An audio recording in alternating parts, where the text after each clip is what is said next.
Football যদি একটা ইতিহাস হয়, সেই ইতিহাসের সম্পূর্ণ পাতা জুড়ে থাকবে নেইমারের নাম। ফুটবল যদি কবিতা হয়, সেই কবিতার হেডলাইন হয়ে থাকবে নেইমার।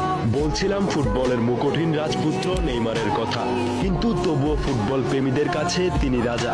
নেইমারের ক্যারিয়ারে নেই বিশ্বকাপ, নেই ব্যক্তিগত পুরস্কার, ব্যালন ডিওরও নেই, শুধু নেই নেই নেই।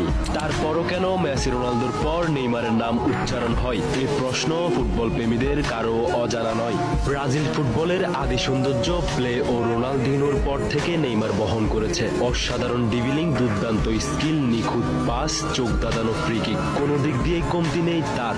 কম ছিল শুধু ভাগ্যের চাকাটা সহায় হয়নি তার। ক্যারিয়ারের বেশিরভাগ সময় কেটেছে তার ইনজুরিতে, তা না হলে অনেক রেকর্ডই থাকতো তার ঝুলিতে।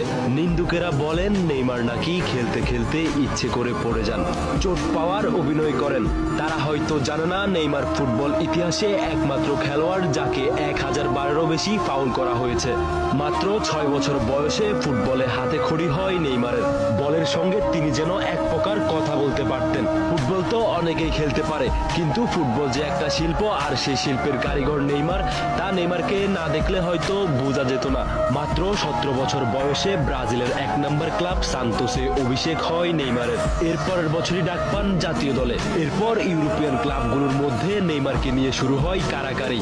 এরপর নেইমার নিজের পছন্দেই 2013 সালে বার্সেলোনায় যোগ দেন।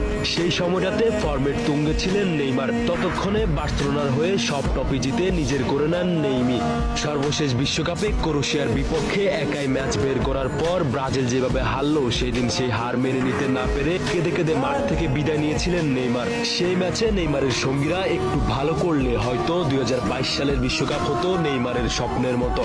এরপরই ইনজুরির কারণে 2 বছরে মাত্র 20টি ম্যাচই খেলতে পেরেছে নেইমার।